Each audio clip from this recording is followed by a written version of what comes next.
Hello friends, আমরা চলে এসেছি আরেকটা নতুন ব্লগ নিয়ে। আমরা এখন যাচ্ছি একটা জন্মদিন বাড়িতে। আমি তো রেডি হয়ে গেছি, দেখি টিনা রেডি হয়েছে কিনা। টিনা কতদূর রেডি হলো দেখি।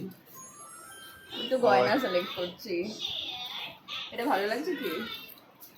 অন্য একটা পরে দেখাও। এটা ঠিক লাগছে না? মেয়েদের তো একটু টাইম বেশি লাগে, কিন্তু কিছু করার নেই, ও একটু তাড়াতাড়ি রেডি হয়ে যায়। দেখি কি এর সঙ্গে ম্যাচ হয় দেখি।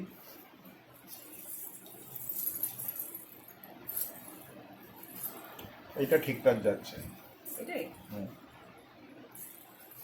তোমরাও বলো এটা ঠিক মানাচ্ছে কিনা এটার সঙ্গে। টিনা, তাহলে কি তুমি রেডি হয়ে গেছো? Yes, I am ready.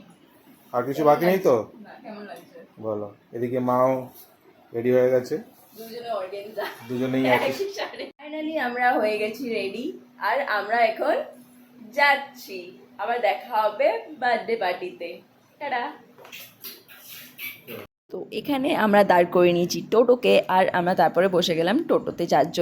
আমরা চারজনেই ছিলাম বলে আমরা খুব সুন্দর করে বসেছি। আর আমার আরও টোটোর খুব ভালো মজা নিচ্ছিল, সুন্দর হাওয়া চলছিলো যেহেতু ভীষণ গরম ছিল।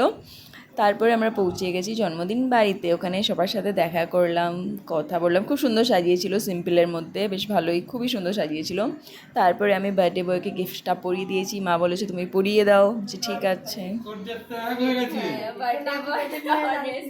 হ্যাঁ, এক হয়ে গেছে দেখতে পাচ্ছি।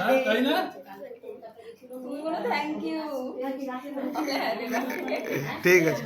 এখানে যেহেতু খুব সুন্দর সাজিয়েছিল, তা আমি বললাম ওকে কি চলো কটা ফটো আর ভিডিওস তুলি। ও বললো চলো। আমি এখানে সুন্দর সুন্দর ফটোস তুলে নিলাম।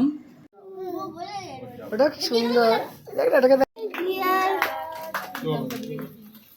Happy birthday to. কেক কাটার পর আমরা সবাই স্ন্যাক্স খেয়ে নিয়েছিলাম। তো আমরা খাওয়া দাওয়া করে তারপরে বাড়িতে এসে গেছি। আবার দেখা হবে নেক্সট ভিডিওতে। Tata, take care.